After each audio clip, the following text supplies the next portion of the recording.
Hello बच्चों, the given question is complete hydrolysis product of 1 mole each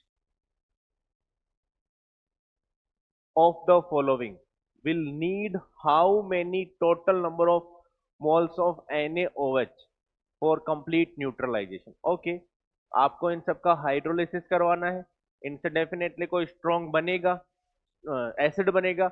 उस acid की reaction इस base से करवानी है और पता लगाना है कि उन इनके 1 मोल से कितना मोल एसिड बना और उसके लिए कितने NaOH की रिक्वायरमेंट आएगी।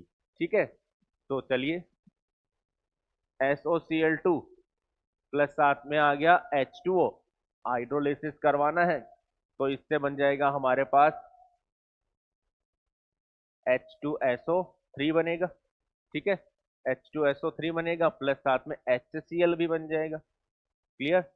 फिर नेक्स्ट है हमारे पास SO2Cl2 और प्लस साथ में H2O। पहले हम रिएक्शन लिख लेते हैं। यहाँ बनेगा H2SO4 और प्लस साथ में HCl। ठीक है, दो रिएक्शन हो गई हमारी कंप्लीट।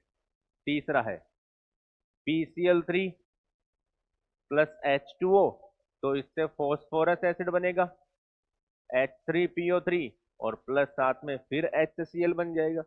आगे बढ़ते हैं, PCl5 प्लस साथ में H2O, रिएक्शन लिखते हैं तो यहाँ H3PO4 बनेगा और प्लस फिर से HCl बन जाएगा और NCl3। NCl3 को मैं डिफरेंट तरीके से लिख रहा हूं दोस्तों। यहाँ पर पॉजिटिव चार्ज जो है वो क्लोरीन पे है। ठीक है, तो यहाँ इसकी रिएक्शन जब वाटर के साथ होगी तो HOCl बनेगा और प्लस साथ में NH3 बनेगा। ठीक है, तो अब आपको बताना, देखो ये एसिड बन गए हमारे पास। Complete hydrolysis product of 1 mole of each, इन सब के 1 मोल लेने। Of the following we need how many total number of moles of NaOH for complete neutralization. ये हमारे पास एसिड बने हैं। अब सबसे पहला आपको काम क्या करना पड़ेगा, इसमें इन रिएक्शन को करना पड़ेगा बैलेंस। इसके 1 मोल से कितना कितना हमारे पास प्रोडक्ट बना है। तो बैलेंस रिएक्शन करेंगे तो हमारे पास इनके मोल्स आ जाएंगे। इन मोल से हम H प्लस निकाल लेंगे। H प्लस के रेस्पेक्ट में कितने OH आ जाएंगे, हम ग्राम इक्विवेलेंट दोनों के इक्वल कर देंगे तो हम बता देंगे कि कितने मोल NaOH की रिक्वायरमेंट आएगी। समझ गए भाई। तो हमें यहाँ पर करना क्या है, अब इन रिएक्शंस को सबको बैलेंस करना है। तो चलिए फटाफट इनको बैलेंस कर लेते हैं। तो बैलेंसिंग में हमारे पास ये प्रोडक्ट हमने लिख लिए। बैलेंसिंग हमारे लिए कोई बड़ी बात नहीं है भैया। तो ये हमारे पास बना सल्फर को, इन सब के 1 1 मोल रखने हैं। तो यानी ये बना 1 मोल। ठीक है, 2 Cl थे तो 2 आ गए यहाँ पे HCl। ठीक है, तो 2 HCl है तो ये हमारा हाइड्रोलिसिस प्रोडक्ट आ गया। ठीक है, सल्फर 1 आ गया, Cl 2 आ गए, हाइड्रोजन 2 है, 2 बैलेंस है, ऑक्सीजन अपने आप बैलेंस हो जाएगा। ठीक है, तो 2 और 2 4 है तो ये 2 आ गए। तो 2 और एक 3, 3 ऑक्सीजन बैलेंस है भैया। इसमें अपन देखते हैं, सल्फर 1 आ गया और यहाँ पर 2 क्लोरीन है तो 2 रखा हमने। तो 2 क्लोरीन के रिगार्डिंग ये हमारे पास रिएक्शन जो है वो बैलेंस कर दी। ठीक है, ये बैलेंस हो गई। PCl3 में H3PO3 बनेगा, HCl बन जाएगा। 3 है तो यहाँ 3, तो ये हो गए हाइड्रोजन। 3 हाइड्रोजन और 3 हाइड्रोजन 6, तो यहाँ आ गए 3। ठीक है, 5 Cl है तो यहाँ 5 HCl बन जाएंगे। तो 5 और 3 8, तो यहाँ आ जाएंगे 4। 4, ठीक है, तो ये बना हमारे पास। इसमें हमें Cl 3 थे तो HOCl बनेंगे 3। तो 3 और 3 हो गए 6, तो यहाँ आ जाएगा 3। क्लियर। और सारे के सारे हमारे पास क्या है, स्ट्रॉन्ग एसिड है। स्ट्रॉन्ग एसिड है तो आप चेक कर लीजिए। मैं पहले HCl ऐड कर लेता हूँ। 2 4 7 12, 12 हो गए। HCl जो है उसके 12 मोल्स है, तो यानी यहाँ से 12H प्लस मिलेंगे हमें HCl से। 2 4 3 7 5 12, 12 तो ये हो गए। फिर अपन लिख देते हैं HOCl से। HOCl से हमें एक H प्लस मिलेगा दोस्तों। ठीक है, एक H प्लस आ गया। फिर H3PO4,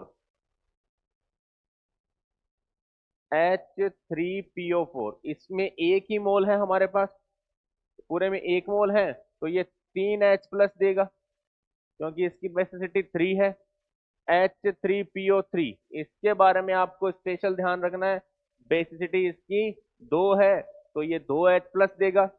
फिर ये दोनों की बेसिसिटी हमारे पास 2 है, तो H2SO4 इसकी 2 आ जाएगी बेसिसिटी।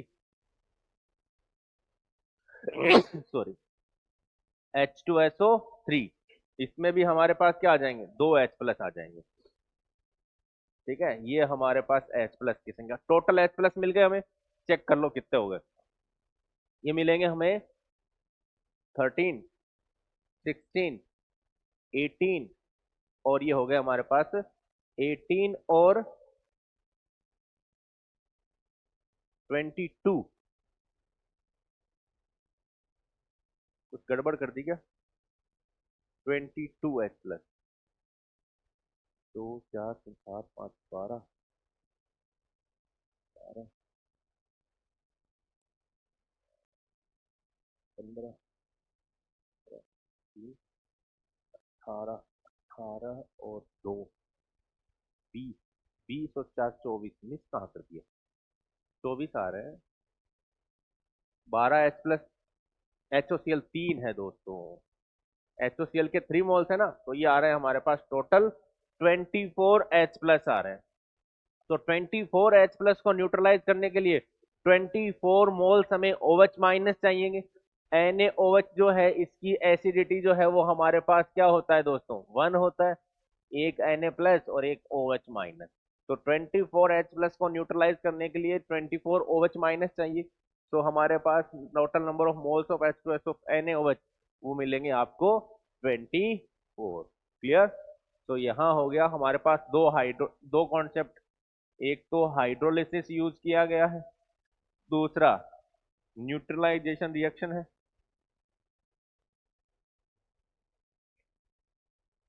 न्यूट्रलाइजेशन रिएक्शन, इसमें आप एन फैक्टर भी ऐड कर सकते हो, बहुत सारी चीजें पूछी गई है।